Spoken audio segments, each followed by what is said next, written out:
मैं आपको यहाँ पर इसमें वीडियो में दिखा रही हूँ लीनियर ट्रांसफॉर्मेशन में rank nullity theorem, Sylvester theorem पहले इस वीडियो में प्रूव कर चुकी हूँ। अब इसके प्रॉब्लम्स ले रही हूँ मैं इसमें। तो दिखाइए कि ये ट्रांसफॉर्मेशन आपको लीनियर ट्रांसफॉर्मेशन डिफाइन कर रखा है। T is a mapping from V2R से V3R। T linear transformation define है V2 से V3 पर। ठीक है, किस तरह से डिफाइन है? टी ऑफ ए बी बराबर ए प्लस बी। देखिए 2 टपल्स को 3 टपल्स में कन्वर्ट कर रहा है ये। तो हमें ये लीनियर ट्रांसफॉर्मेशन आपको ध्यान होना चाहिए V2 से V3 पर है। तो इसको मुझे बताना है इसकी range, rank, null space and nullity, परास, जाति, शून्य समष्टि और शून्यता। तो पहले मैं एक बार फिर क्लियर कर देती हूँ ये हो क्या चीज़ है। इसकी पहले वीडियो मैंने बनाई है, उसमें पूरी तरह से क्लियर कर रखा है। एग्जाम्पल देखिए। अब देखिए यहाँ पर हमें निकालनी है रेंज। रेंज मीन्स क्या होता है? रेंज टी मैपिंग मेरी U से V पर है, मतलब यहाँ पर है V2R से V3 पर। तो इसके 2 टपल्स के, इसके 3 टपल्स के, तो वे सभी एलिमेंट्स जिनकी इमेज V3 में है तो वो कहलाते हैं रेंज ऑफ टी। तो रेंज ऑफ टी मीन्स ये वाला होगा। जैसे ये एलिमेंट जो है V3 का, किसी का एलिमेंट्स नहीं है तो रेंज में नहीं आएगा। और रैंक क्या होती है? ये जाति। तो जब मेरी जो रेंज ऑफ टी है, रेंज ऑफ टी हमेशा ध्यान रखिए, range of T is a सब स्पेस ऑफ V3R, ये उसका ही उपसमष्टि होती है। तो इसमें रेंज ऑफ टी का जो आधार हो गया, मतलब इसकी बेसिस में जितने नंबर ऑफ एलिमेंट्स होंगे उसी को कहेंगे हम रैंक ऑफ टी। तो रैंक ऑफ टी मतलब dimension of range of T. Clear? तो इसके आधार में अवयवों की संख्या, इसके अवयव नहीं, ऐसा नहीं कि इसमें 3 आ रहे हैं तो डायमेंशन होगा, नहीं, इसका जो आधार होगा उसमें जितने एलिमेंट्स आएंगे उसको कहेंगे हम रैंक ऑफ टी। इसी तरह से यो नलिटी मीन्स क्या है? नल स्पेस मीन्स क्या है? नल स्पेस हमारे सभी को पता है कि यू के वे सभी एलिमेंट्स जिनकी इमेज 0 डैश के इक्वल है तो वो नल स्पेस में आते हैं। नल स्पेस को हम डिफाइन करना आता है मीन्स। और नल स्पेस का जो आधार होगा नलिटी का, नल स्पेस जो है इसका हम बेसिस बनाएंगे तो इसमें आधार की जो संख्या होगी उसको कहते हैं नलिटी। तो एंटी मतलब नल स्पेस, नल, और इसके आधार में अवयवों की संख्या उसको कहते हैं नलिटी। इसको म्यू ऑफ टी से डिनोट करते हैं, मतलब डायमेंशन ऑफ एंटी। इसको रैंक से और इसको म्यू से।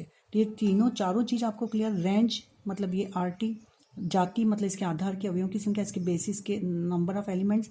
नल स्पेस मतलब ये वे सभी एलिमेंट जिनकी इमेज 0 डैश के इक्वल है तो ये होगा नल स्पेस। अब नल स्पेस में हम एलिमेंट्स लिखेंगे न कि उसके नंबर लिखेंगे। ठीक है, ऐसी रेंज ऑफ टी में हम उसके एलिमेंट्स लिखेंगे न कि नंबर लिखेंगे। और नल स्पेस का जो आधार होगा उनके अवयवों की संख्या को कहेंगे हम नलिटी, म्यू ऑफ टी। तो अब मेरा जो ये प्रॉब्लम्स है इसमें पहले मुझे लीनियर ट्रांसफॉर्मेशन दिखाना है, तो इसमें आपका लीनियर ट्रांसफॉर्मेशन की प्रैक्टिस भी हो जाएगी, रेंज भी निकल जाएगी, रैंक और ये सब हम निकाल रहे हैं। तो देखिए सबसे पहले मैं इसको बताऊंगी लीनियर ट्रांसफॉर्मेशन। तो अल्फा और बीटा मैंने एलिमेंट्स लिए V2R के। तो टी ऑफ अल्फा मैपिंग की जो आपका bye definition of linear transformation, bye definition of transformation लिखना है, यहाँ मैपिंग वर्ड मत यूज करना। तो बाय डेफिनेशन ऑफ ट्रांसफॉर्मेशन, रूपांतरण की परिभाषा से, रेखिक रूपांतरण की परिभाषा से, रेखिक रूपांतरण ये भी ट्रांसफॉर्मेशन है, रेखिक हम बताएंगे। तो रूपांतरण की परिभाषा से जो आपको दे रखा है, तो टी ऑफ अल्फा मतलब टी A1 B1 लिख दूंगी। देखिए मैं आपको जो ट्रांसफॉर्मेशन जिस तरह से दे रखा है, रूपांतरण A1 दोनों एलिमेंट्स का सम, दोनों का डिफरेंस एंड लास्ट में लास्ट एलिमेंट, तो ये इस तरह से हो गया। इसी तरह से टी ऑफ बीटा को डिफाइन कर दिया, ये मिल गया। अब हम लेंगे इसको, मुझे लीनियर बताना है तो मैं T of A alpha plus B beta consider करूंगी, जहाँ AB बिलोंग्स टू R, क्योंकि मेरी जो फील्ड है वो R है, V2F नहीं है, V2R मतलब रियल नंबर्स हैं। ठीक है, तो मैंने AB बिलोंग्स टू लिया R and alpha beta belongs to V2 का एलिमेंट्स लिए, तो ये लिया मैंने। इसको लेके चले, ये लिखा मैंने। अब आपको टपल्स में स्केलर मल्टीप्लिकेशन पता है, इसमें करा, B का इसमें करा। अब यहाँ पे टपल्स का सम भी पता है हमें, तो ये A1 प्लस BA2, और यहाँ पर आ जाएगा ये B, मेरे से क्या गलती हुई, यहाँ पर आएगा A1, हाँ मैंने जोड़ के रख दिया है, A1 AB2 BA2 and BB2। अब फर्स्ट एलिमेंट्स को मैंने सम करा तो ये मिलेगा, इनके लास्ट को करा तो ये मिल जाएगा। अब यहाँ पर 2 टपल्स में मेरा बन गया है। अब 2 टपल्स पर वापस मेरे को जो ट्रांसफॉर्मेशन दे रखा है उस तरह से डिफाइन कर दूंगी, मतलब इन दोनों का सम, कॉमा इन दोनों का minus, first elements minus second element and last में ये एलिमेंट्स, इस तरह से लिख दिया मैंने। अब आप क्या करेंगे, इसको पेयर बनाएंगे। यहाँ पे A1 A किस में आ रहा है उसको लेंगे, तो A कॉमन निकाल के A1 प्लस B1, फिर B को कॉमन निकाल के ये लिखेंगे। इस तरह से इसमें से A को कॉमन लिखे A1 माइनस B ये आ जाएगा और यहाँ से ये कॉमन आ जाएगा। इसको आप पीछे से भी हम कर सकते हैं, यहाँ से किस तरह से स्टेप लाएं। तो देखिए यहाँ पर T of A alpha plus B beta मुझे बताना है लीनियर, तो linear means A of T alpha plus B of T beta बताना था मुझे, तो मैंने ये लिख दिया यहाँ पर। टी ऑफ अल्फा की वैल्यू क्या है, ये इसको रख दी मैंने, A of something and B of T beta की वैल्यू ये यहाँ रख दी। अब इसका आप मल्टीप्लिकेशन हमें आती है ट्रिपल्स में, ए का मल्टीप्लिकेशन मतलब ये हो जाएगा ए ब्रैकेट में A1 ये आ जाएगा, और यहाँ पर A1 माइनस B1 आ जाएगा, और फिर A आ जाएगा, इसी तरह से ये आ जाएगा यहाँ पर इस तरह से। अब हम 2 टपल्स का सम भी पता है हमें, तो 2 टपल्स का आप सम करेंगे तो इस तरह के ये पेयर अपने आप ऑटोमेटिकली बन जाएंगे। तो कुछ स्टेप आप आगे से कुछ पीछे से लेकर डायरेक्ट हम स्टेप बना सकते हैं, ठीक है। तो ये हो गया टी मेरा लीनियर। अब हम हमारे मेन प्रॉब्लम्स पर आ जाएंगे। अब हम निकालूंगी मैं रेंज ऑफ टी। तो देखिए रेंज ऑफ टी मतलब किसका सब स्पेस होता है, ये V3R का। तो V3R का पहले तो हम रेंज ऑफ टी को डिफाइन कर दिए, मतलब V3R की वे एलिमेंट्स, मतलब बीटा बिलोंग्स टू V3R, तो बीटा किसी ना किसी एलिमेंट्स की इमेज है, मतलब beta equal to T alpha होगा where alpha belongs to V2R, क्योंकि मेरा मैपिंग अब V से U से V नहीं, अब है V2R से V3R, मतलब U की जगह है V2R और V की जगह है V3R। तो ध्यान रखिए यहाँ UV मत लिखिएगा, जो आपको डिफाइन कर रखिए वही डायमेंशन लिखिएगा, यहाँ बहुत मिस्टेक होती है।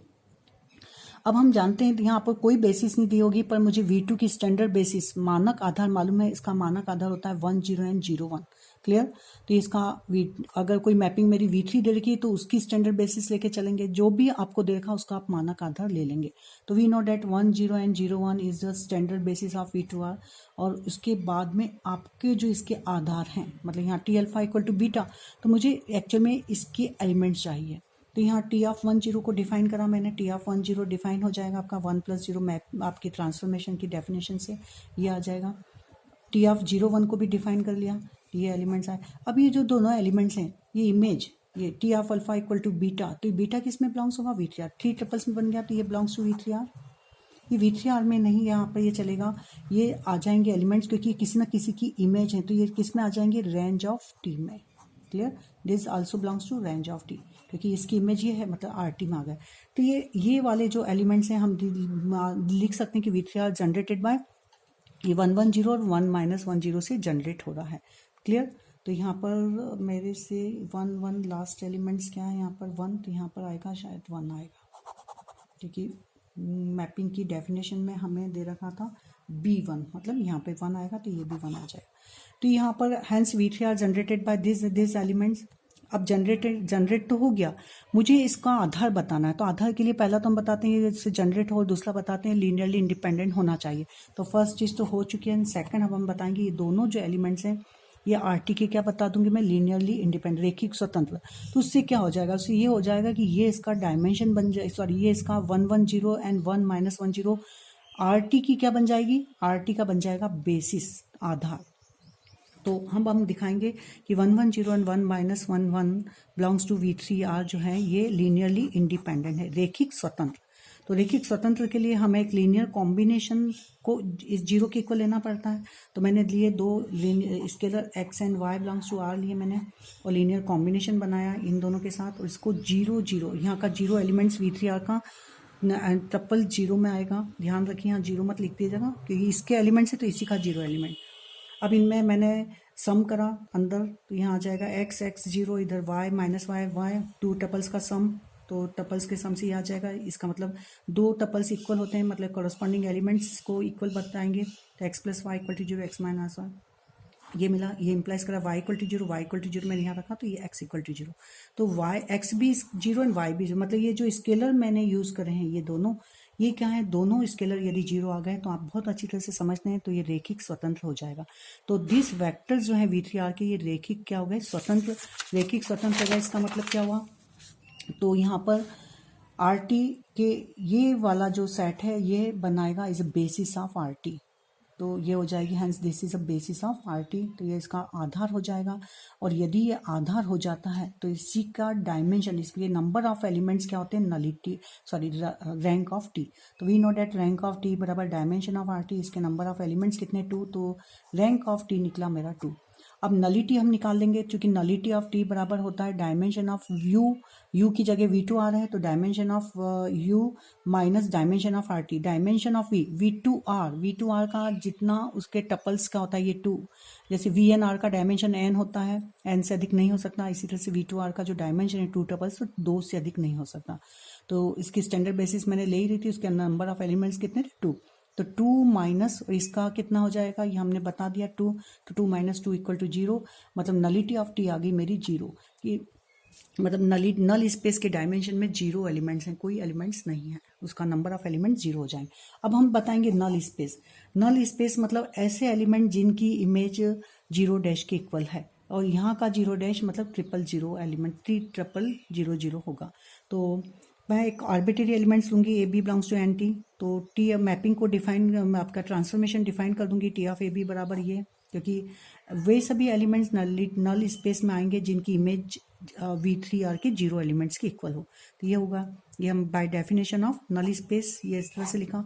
अब मेरे को जो ट्रांसफॉर्मेशन डिफाइन कर रखा है वो इसको यहाँ डिफाइन कर दिया, 2 टपल्स को इक्वल बताया, तो यहाँ से भी A0 B0 मतलब जो मैंने एक आर्बिट्रेरी एलिमेंट्स लिया था नल स्पेस में उसकी वैल्यू 0 आई। इसका मतलब null space of T consist only 0 vector of V2R, केवल एक ही एलिमेंट्स रखना है। तो देखिए मैंने कहा फिर बता रही हूँ कि नल स्पेस के अवयवों की संख्या नलिटी नहीं होती है, उसके आधार के अवयवों की संख्या होती है। यहाँ आपसे समझ में नहीं आता, आप कंफ्यूज रहते हैं, तो यहाँ इसका आधार जो होगा, तो यहाँ मैं डायमेंशन तो पहले ही आधार के अवयवों की संख्या तो 0 आई गई, क्योंकि इससे ज़्यादा हो नहीं सकता है, फार्मूला है हमारा क्लियर। तो नल स्पेस ऑफ टी मतलब 0 स्पेस, तो nullity of T means dimension of null space, तो नल स्पेस का जो आधार है उसमें अवयवों की संख्या कितनी है 0। तो नल स्पेस क्या निकला आपका, नल स्पेस आपका निकला है केवल सिंगल एलिमेंट 0 0, ठीक है, ये आ जाएगा आपका नल स्पेस।